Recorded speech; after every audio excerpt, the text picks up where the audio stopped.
Brez Öcalan bir bevajoyi da hast şer u çeka mederi yani ortay rakı siyaseta demokratik yaşında bu da peşyaku. Da kuyani da boyu ya partiya uya PKK'yi Bersiv'da PKK'yi per diroki bu.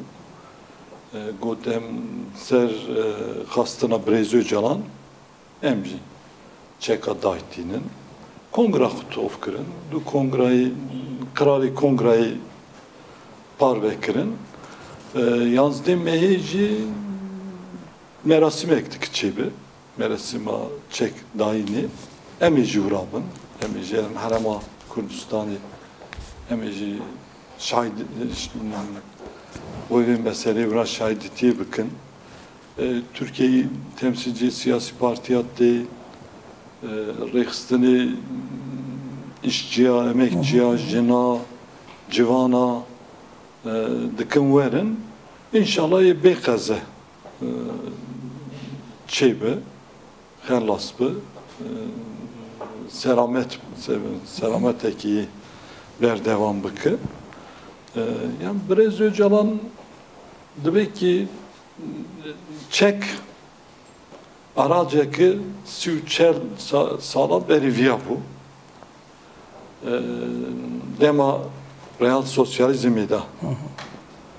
Ama Armancaki aracaki pır green bu. Nadı ben artık yine de hut tijikir. Çünkü geldi kurt tekojin ekmezin da Reichs'tin ekmezin çekirin. Artık